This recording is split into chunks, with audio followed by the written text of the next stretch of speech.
Hello friends, welcome back to my channel. आज के video में हम बात करने वाले हैं। सावन का महीना चल रहा है और हम सोमवार का व्रत करते हैं। तो इसमें जो व्रत कथा सुनते हैं उस व्रत कथा को आपको सुननी चाहिए और यह सुनने से भगवान आपसे बहुत ही प्रसन्न होंगे और आपको बहुत कुछ देने की कोशिश करेंगे। तो चलो बने रहे वीडियो में अंत तक और कहानी सुनाते हैं, सुनिए। एक बार एक साहूकार था। वो भगवान भोलेनाथ का बहुत ही बड़ा भक्त था। उसके पास बहुत पैसा था लेकिन उसकी कोई संतान नहीं थी। वो हर रोज भगवान के समक्ष दीपक भी जलाता।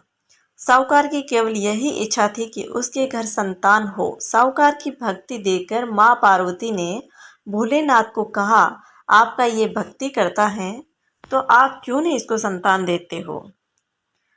ये दुखी इतना क्यों है? आपको इसकी इच्छा पूरी करनी चाहिए। भोलेनाथ ने माँ पार्वती को बताया, इसके पास पुत्र नहीं है और इसीलिए ये बहुत ज़्यादा दुखी है। माँ पार्वती के कहने पर भोलेनाथ ने माँ पार्वती को बताया कि साहूकार के भाग्य में पुत्र योग नहीं है। अगर साहूकार को पुत्र का वरदान मिल भी गया तो उसका पुत्र केवल 12 वर्ष तक ही जीवित रहेगा। साहूकार ने ये सभी बातें सुन रहा था। साहूकार को ना खुशी हुआ और ना ही गम। वो पहले की तरह ही पूजा पाठ करता रहा। एक दिन उसकी पत्नी ने एक बालक को जन्म दिया। उसके परिवार में जश्न का माहौल था, लेकिन साहूकार को पहले की तरह ना तो खुशी थी और ना ही दुख था। 11 साल की उम्र में साहूकार ने अपने बालक को उनके मामा के साथ शिक्षा ग्रहण करने के लिए काशी भेज दिया। साहूकार ने अपने साले को बोला, रास्ते में ब्राह्मण को भोज भी करा दें। काशी के रास्ते में एक राजकुमारी का विवाह हो रहा था, जिसका दूल्हा एक आंख से काना था। तो उसके पिता ने जब अति सुंदर साहूकार के बेटे को देखा तो उसके मन में आया कि क्यों नहीं इसे ही घोड़ी पर बिठाकर शादी के सारे कार्य संपन्न करा दिए जाएं।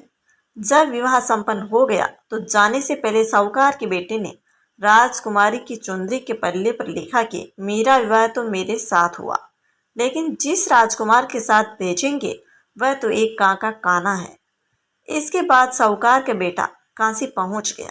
राजकुमारी काने के साथ नहीं विदा हुई। एक दिन काशी में यज्ञ के दौरान भांजा बहुत ही देर तक बाहर नहीं आया तो मामा ने अंदर जाकर देखा तो भांजे के प्राण निकल चुके थे। मामा ने रोना पीटना मचाया। उसी वक्त वहां से शिव पार्वती जा रहे थे तो माता पार्वती ने शिवजी से पूछा, हे प्रभु, ये कौन रो रहा है? तभी उन्हें पता चलता है कि यह भोलेनाथ के आशीर्वाद से जन्मा साहूकार का पुत्र है। तब माता पार्वती ने कहा, स्वामी इसे जीवित कर दे, अन्यथा रोते रोते इसके माता पिता के प्राण भी निकल जाएंगे। तब भोलेनाथ ने कहा कि ये पार्वती, इसकी आयु इतनी ही थी, सो वह भोग चुका है। लेकिन माँ के बार बार कहने पर भोलेनाथ ने उसे जीवित कर दिया।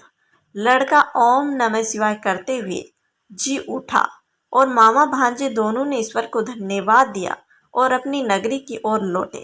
रास्ते में वही नगर पड़ा जो राजकुमारी ने उन्हें पहचान लिया। तब राजा ने राजकुमारी को साहूकार के बेटे के साथ बहुत सारे धन धान्य के साथ विदा किया। इसके बाद वो अपने गांव पहुंचे, जहां साहूकार अपने बेटे और बहू को देखकर बहुत ही खुश हुआ।